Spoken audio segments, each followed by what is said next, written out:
Num mundo tão veloz e voraz, é cada vez mais fácil se perder. Pressões e ofertas tentadoras tentam nos distrair e nos afastar do propósito eterno. Como vencer as pressões? Como ouvir a Deus? Qual é o nosso chamado? Qual é o foco da sua vida?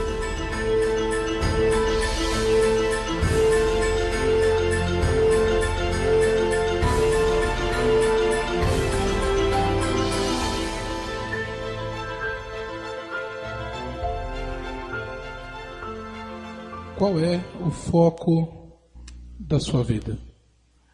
Essa pergunta que nós temos tentado responder nesses últimos domingos. Eu gostaria que os irmãos abrissem a palavra de Deus em Neemias, dando continuidade à nossa série. Neemias capítulo 4. Leremos o texto a partir do verso 1. Neemias capítulo 4, a partir do verso 1.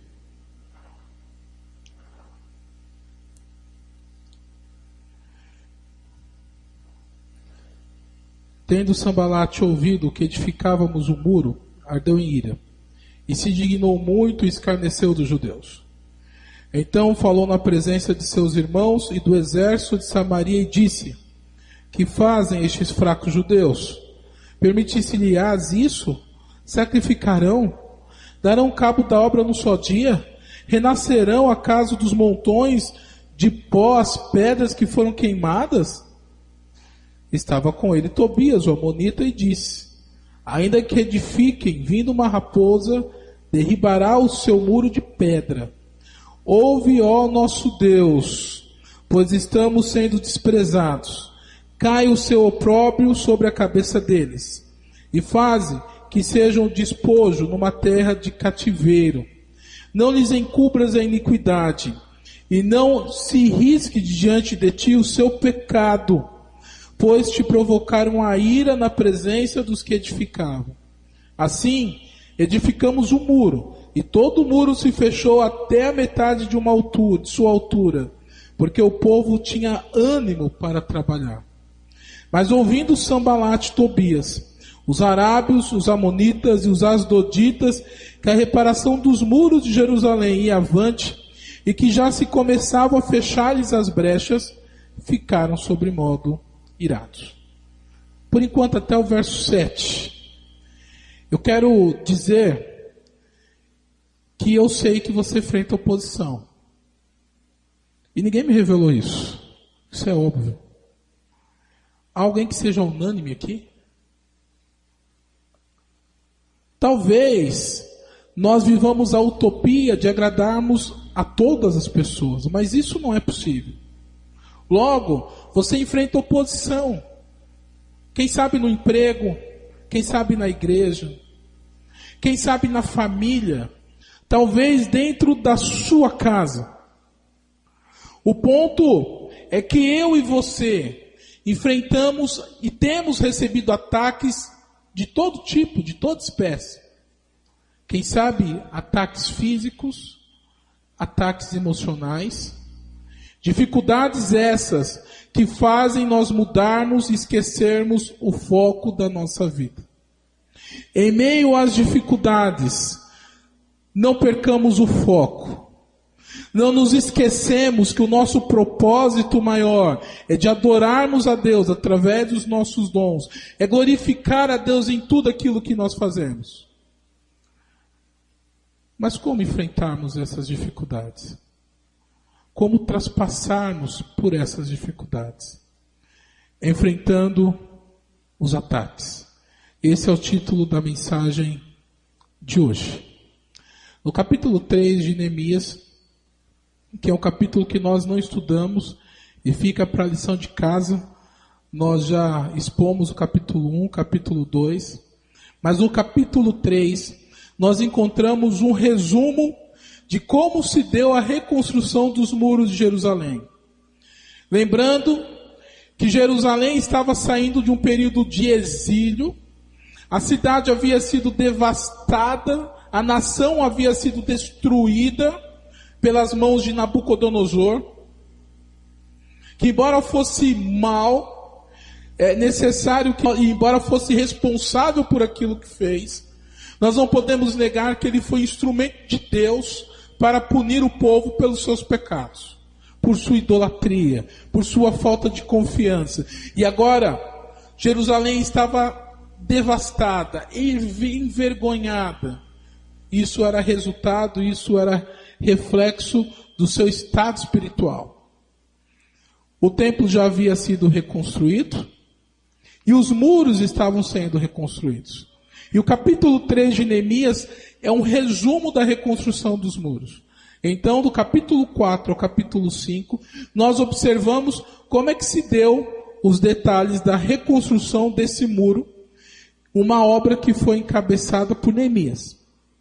Mas o que nós podemos observar é que essa obra, que era muito mais do que uma obra física, ela recebeu alguns ataques. E o primeiro ataque foi o ataque emocional. O verso 1 diz que Sanbalate, que era governador de Samaria, quando soube que os muros de Jerusalém estavam sendo reconstruídos, ele se indignou, se irou e escarneceu. Ele zombou. De onde que vem a expressão tirar sarro? É coisa de nordestina, não, tia Carminha? Né? Porque eu aprendi lá com os meus pais, tirar sarro, né? Hoje seria, a molecada diria trollar. No meu tempo era zoar, não é isso? É isso que é escarnecer. O texto fala que Sanbalate escarneceu da obra que estava sendo realizada. E olha como ele é engraçadinho. No verso 2 ele diz: que fazem esses fraquinhos, esses fracos judeus? Quem eles acham que são? Eles acham que vão chegar a algum lugar? Sacrificarão? A ideia é mais ou menos o seguinte: será que eles acham que haverá uma intervenção divina? É óbvio, eles são poucos, eles não vão conseguir reconstruir esses muros. Darão a cabo num só dia. Eu sou terrível, eu não tenho habilidade para esse tipo de trabalho, né? E eu preciso pintar lá o apartamento e eu estava fazendo os cálculos. Será que eu vou conseguir pintar num só dia? Né? Com dó de contratar alguém, né? Eu fiquei, como é que eu vou fazer isso? Na verdade, eu pinto mais a mim mesmo do que a parede. Quando nós pintamos o salão lá embaixo, hein, Júnior? Você viu, né? A tinta foi toda em mim. Pintar que é bom. Aí eu fico fazendo cálculos, né? Será que eu vou conseguir pintar num só dia? E o escárnio de Sanbalate era o seguinte: será que eles vão conseguir levantar os muros de Jerusalém em um só dia? Quem eles pensam que são? Renascerão acaso dos montões de pó as pedras que foram queimadas? Que escárnio! Que provocação! Porque quando Sanbalate fala dos montões, das pedras amontoadas, ele está falando das ruínas, resultado dos ataques de Nabucodonosor, ruínas que envergonhavam Jerusalém. Havia montões de pedras, restos das construções da cidade, pessoas com a vida destruídas, famílias dizimadas. Aqueles montões simbolizavam, sobre todas as coisas, o estado moral de Jerusalém. Aliás, o estado espiritual de Jerusalém. E Sanbalate então toca na ferida do povo. Será que eles vão ressurgir? Será que eles vão renascer desses montões que envergonham a nação? Observem que Sanbalate estava indo no âmago, na alma daquele povo. Queria mexer com os brios daquele povo. Sabe quando você era menino? E daí o outro garoto no jogo de futebol te provocava? E daí os outros diziam assim: vixe, duvido. Não é mais ou menos assim, né? Duvido. Quero ver se você é homem. É isso que Sanbalate está fazendo aqui. E daí tinha um outro sujeito por nome Tobias, que também faz pouco caso, e no verso 3 ele diz: ainda que edifiquem, vindo uma raposa derrubará o seu muro de pedra. Eles podem até edificar rapidamente, mas esses muros não terão consistência. Mas observe que o verso 1 diz que Sambalate ardeu-se em ira. Por trás daquele escárnio havia uma ira, uma raiva. E o que faria o governador de Samaria ficar com tanta raiva da reconstrução dos muros? É porque Samaria tinha uma importância econômica naquela região. E com a solidificação, com a reestruturação de Jerusalém, Samaria ia ficar de lado. Ia perder a concorrência. E Jerusalém, então, passaria a tomar a primazia, economicamente falando. Mas aí, o que o povo fez diante de tanto escárnio? Qual foi a posição e a postura de Neemias? Qual tem sido a sua postura, meu irmão, minha irmã, diante da inveja, diante dos opositores, diante das críticas? Quais têm sido as suas respostas? Você tem criticado também para se defender? Você tem pensado em estratégias? O que você tem feito? Os ataques emocionais, muitas vezes, eles machucam mais do que os ataques físicos. Não é verdade? As ofensas abrem uma ferida muito maior do que um soco. Mas olha o que Neemias fez. A partir do verso 4, nos versos 4 e 5, Neemias então ora. Diante dos ataques, você deve orar. Diante das dificuldades, você deve orar. Porque eu e você não temos capacidade para lidarmos com a demanda, para lidarmos com os ataques, com as afrontas. Mas há aquele que é todo poderoso, a quem nós servimos, que pode lidar com os nossos problemas, que pode abrir o mar, que pode nos dar entendimento, que pode confortar o nosso coração, que pode resolver o nosso problema. Mas infelizmente, muitas vezes, a última coisa que nós fazemos é orar. Nós pensamos, não achamos estratégias, nós tentamos nos aliar com aqueles que nos atacam, nós tentamos esquecer os ataques emocionais, nós tentamos distrair a mente e a cabeça, nós fingimos que o problema não existe, e daí quando nada der certo, aí sim, vamos dobrar os joelhos e orarmos. Mas antes de tudo devemos orar. E esse é o tema do ano, orar sem cessar. Essa deve ser a nossa prioridade de vida. E daí Neemias ora. Ouve, ó nosso Deus, pois estamos sendo desprezados. Olha, Neemias abre o coração aqui. Caia o seu opróbrio sobre a cabeça deles. E faz que sejam despojos numa terra de cativeiro. Senhor, pese a sua mão sobre este povo. Senhor, destrua esse povo, acabe com eles. Eita, tá que nem um amigo meu, eu não vou citar o nome dele, tanto porque está sendo gravado, acho, sermão. Um pastor amigo meu, que chega num ponto do aconselhamento, que depois de aconselhar a pessoa, e a pessoa não dar jeito, a pessoa não fazer as atividades que ele pede para fazer, ou não tomar a postura que deve tomar, aí ele diz: olha, meu irmão, o que basta eu fazer agora é orar por você. Aí a oração dele é mais ou menos assim: Senhor, pese a mão sobre essa pessoa. Ela não está aprendendo, ela não muda de vida, ela não ouve os meus conselhos, e o único jeito dela se aproximar e aprender é ela sofrer. Então pese a mão. Eu acho que funciona. Eu acho que tem funcionado esse choque. A oração de Neemias aqui é aquilo que nós chamamos de uma oração imprecatória. É quando se ora por alguém, rogando que Deus pese a mão, mas o objetivo, o propósito não é vindicar a honra própria, não é isso. Neemias ora assim, e ele tinha essa condição, esse discernimento, e ele podia orar assim, porque o seu objetivo é a glória de Deus. Ele não ora para que Deus pese a mão porque ele se sentiu ofendido. Ele ora aqui para que Deus pesasse a mão porque a santidade de Deus estava sendo ofendida, porque Deus estava sendo desagradado. Então a sua indignação não é com o seu estado, não é com o estado do povo, a sua indignação é com a zombaria que as pessoas faziam contra Deus.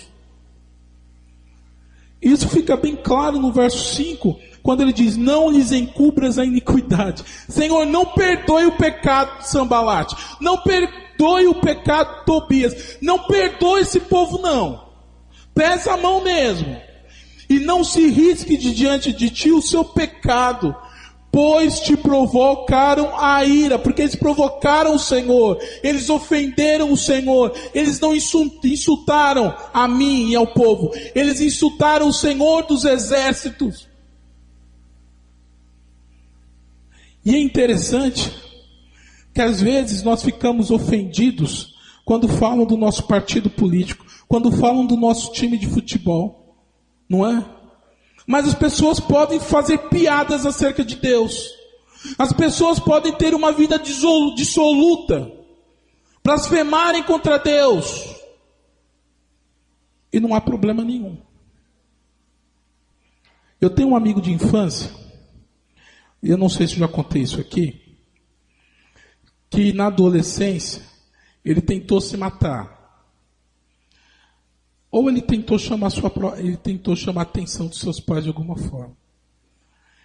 E daí, por ele me ouvir, por eu ser um servo de Deus e tudo mais, a mãe daquele rapaz foi até a minha igreja me procurar e, Jubal, conversa lá com meu filho, e relatou todo o problema. Quem sabe ele te ouça. Cheguei na casa daquela família, tinha um vidro de uma porta quebrado, porque ele tentou se matar ali, usando um daqueles vidros para cortar os seus pulsos.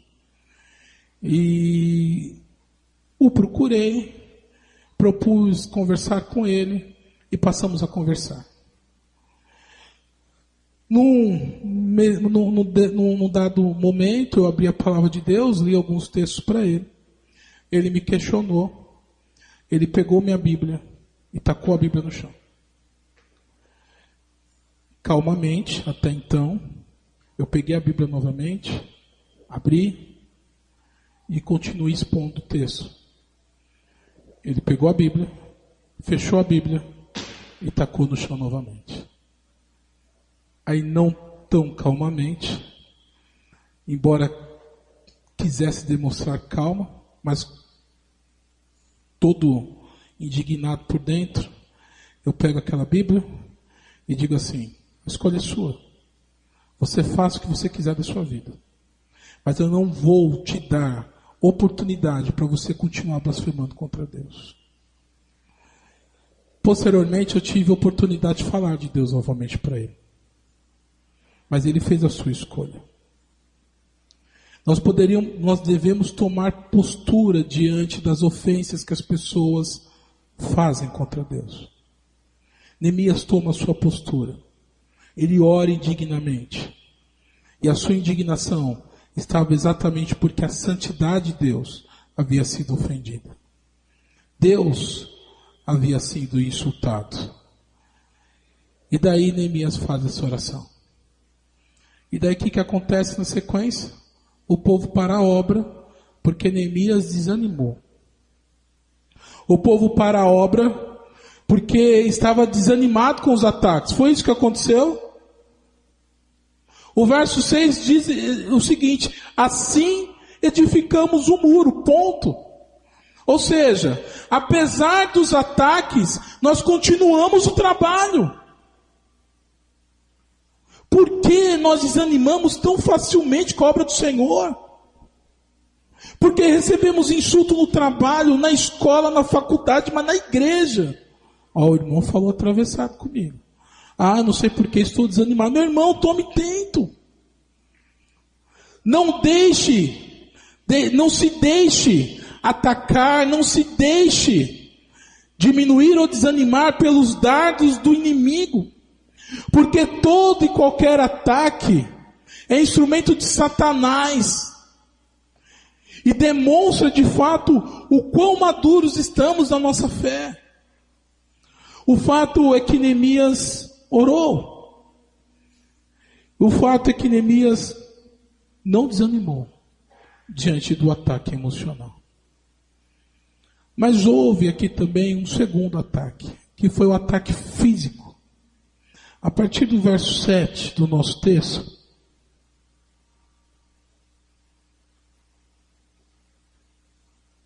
é dito o seguinte: mas ouvindo Sambalate e Tobias, os arábios, os amonitas, os asdoditas e a reparação dos muros de Jerusalém e avante, e que já se começavam a fechar-lhes as brechas, ficaram sobremodo irados. Esse verso foi o último que nós lemos. Aí o texto continua: ajuntaram-se todos de comum acordo para virem atacar Jerusalém e suscitar confusão ali. Se juntou aos de Samaria outros povos. E Jerusalém ficou rodeado ao norte, ao leste, ao sul. Havia outros povos, havia inimigos em todos os lugares.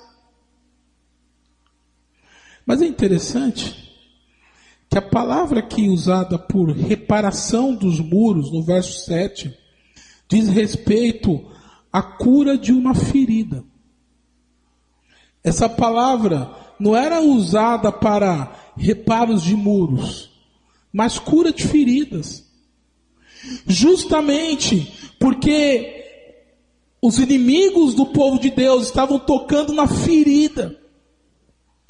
Aquele povo, diante daqueles ataques, estavam se lembrando dos pecados que tinham cometido e que os tinha levado àquela situação, àquele estado.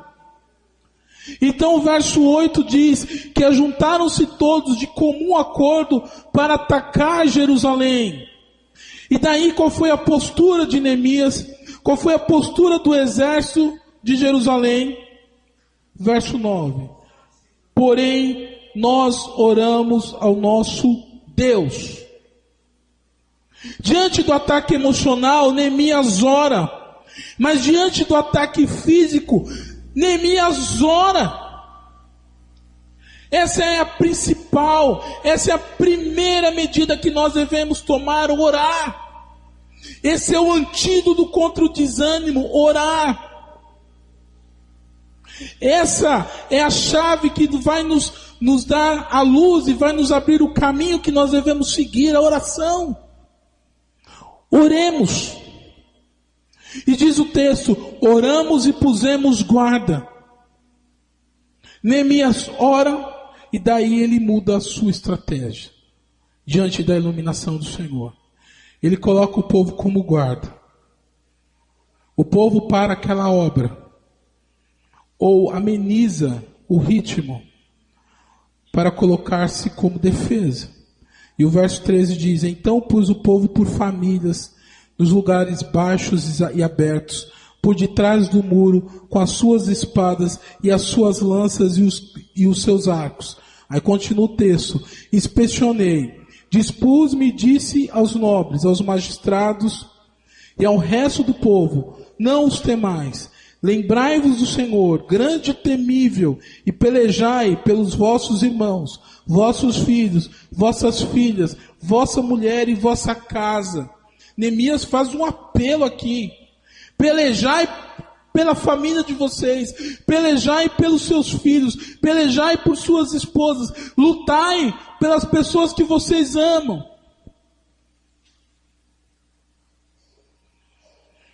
O exército era de 1000 pessoas. E daí o verso 15 diz: e sucedeu que, ouvindo os nossos inimigos, que já o sabíamos, e que Deus tinha frustrado o desígnio deles, voltamos todos nós ao muro, cada um à sua obra. Os inimigos então se atemorizam. Eles eram grande maioria. E vem a imagem de Davi. Golias, com aquela armadura, zomba de Davi e diz assim: você, seu menino, me vem com paus e pedras? Você está achando que eu sou um cachorro? E Davi responde: mas eu vou em nome do Senhor dos Exércitos. Não importa o tamanho das dificuldades, não importa o tamanho da dívida, não importa o tamanho da crítica, não importa o tamanho da enfermidade, não importa o tamanho do problema, não importa a origem do seu desânimo, não importa o seu medo, mas você foi chamado pelo Senhor para realizar uma obra em nome do Senhor. Então vá em nome daquele que te fortaleça. Vá em nome do Senhor e seja bem-sucedido, porque o Deus que chama é o Deus que capacita, é o Deus que usa, é o Deus que sustenta. O verso 15 diz que Deus tinha frustrado o desígnio deles, porque os nossos planos são frustrados, mas os planos de Deus não são frustrados. E eles voltam aos muros, eles voltam ao trabalho. E daí o verso 16 diz: daquele dia em diante, metade dos meus moços trabalhava na obra, e a outra metade empunhava lanças. Se estabeleceu então uma nova estratégia, que era a estratégia espada e colher de pedreiro. Parte do povo tinha lá a sua colher de pedreiro, e outra parte tinha espadas, pronto para defender o povo de Deus, a causa do Senhor, a sua família. E daí o verso 20 diz: no lugar em que ouvirdes o som da trombeta, para ali acorrerei a ter convosco. O nosso Deus pelejará por vós. O Senhor é a nossa força. O Senhor é a nossa alegria. Tudo posso naquele que me fortalece.